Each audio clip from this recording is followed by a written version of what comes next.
சாதனைக்கு மேல் சாதனையை செஞ்சுட்டு இருக்கக்கூடிய தமிழ்நாடு இந்த சாதனைகள் எல்லாம் சாதாரணமாக செஞ்சுட்டு இல்லை.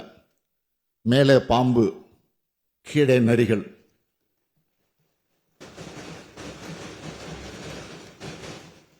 மேலே பாம்பு, கீழே நரிகள். குதித்தால் அகழி, ஓடினால் தடுப்புச் சுவர்கள்.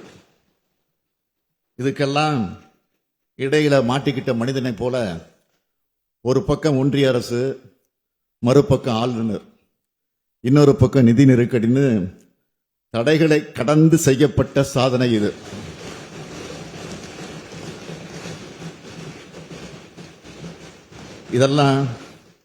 இதெல்லாம் ஸ்டாலின் என்ற தனி மனிதனோட சாதனைகள் அல்ல.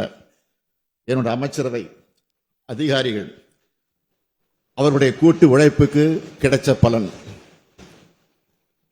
எல்லாத்திலையும் என்னை முன்னிலைப்படுத்திக்கணும்னு நினைக்கிறவன் இல்லைன்னா இது ஒரு கட்சியினுடைய அரசல்ல, ஒரு கொள்கையினுடைய அரசுன்னு நான் குறிப்பிட்டேன். அப்படித்தான் செயல்பட்டு வரோம். இதுவரை இருந்த அரசுகளை காமராஜர் அரசு, அண்ணா அரசு, கலைஞர் அரசு, எம்ஜிஆர் அரசுன்னு சொல்றது வழக்கம். அந்த வரிசையில் இதனை ஸ்டாலின் அரசுன்னு சொல்லிக் கொள்ளாம திராவிட மாடல் அரசுன்னு நான் குறிப்பிட்டேன்.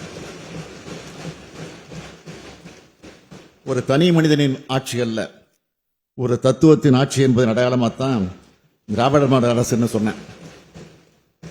என்னை பொறுத்த வரைக்கும் கொள்கையும் இயக்கமும் தான் முன்னிலை பெறணும், வலிமை பெறணும்.